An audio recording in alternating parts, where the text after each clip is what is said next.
Hello everybody, in today's video we're going to be taking a look at the 4x4 magnetic dice cube from magneticubes.com. This was sent to me along with the 3x3, and if you've seen the unboxing you'll remember I showed this briefly, tried to turn it, and big chunks were coming out like this, and I was having trouble turning it, and I didn't make it look very good, but I've solved it many times and I've practiced turning it, and it just takes a bit of practice. It's actually really easy to turn once you understand how to grip it.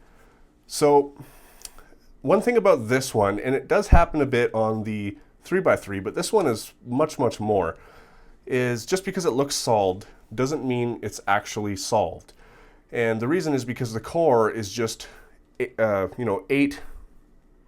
dice, and as you can see it's really not put together, and also you can see that these edges aren't quite done either.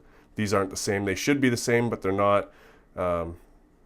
So it could be put together many ways, and it looks solved on the outside, but it's not solved at all on the inside. As you can see, it's just really scrambled up on the inside.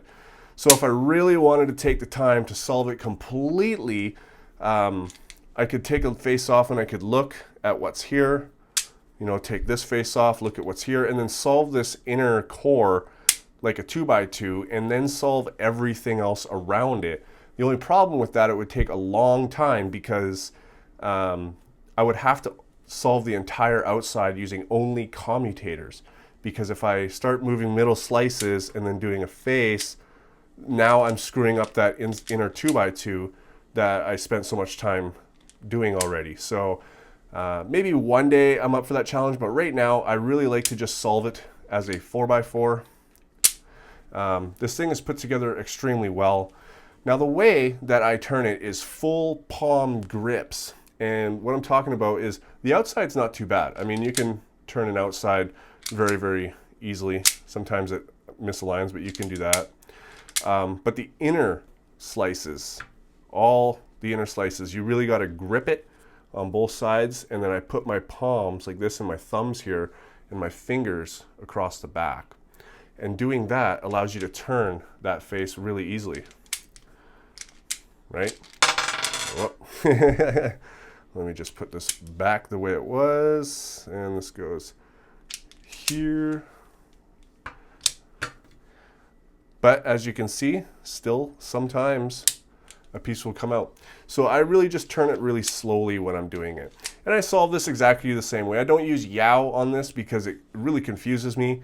I just do reduction and then solve like a 3x3. But it's really well put together, and I haven't ever taken the time to solve the inside. I think it's just, that would be a really long solve. But it's put together extremely well. As you can see, it's not going to come apart.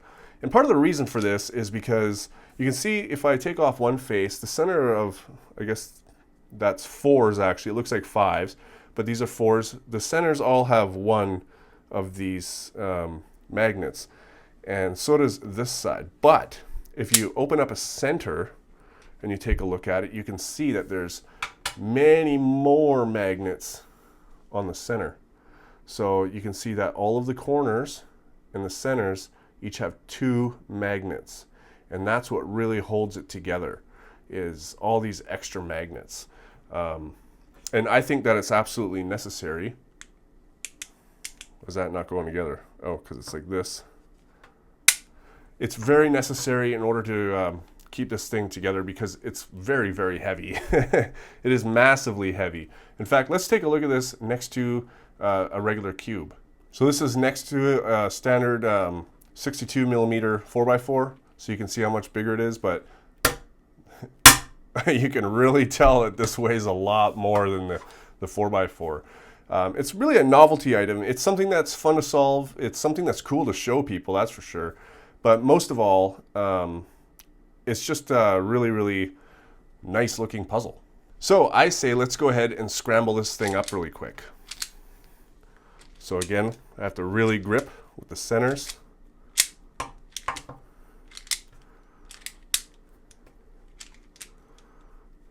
And what I like about it when you scramble it up, unlike the 3x3, the blacks will mix with the blacks and the reds will mix with the reds, which is, it makes it look pretty cool.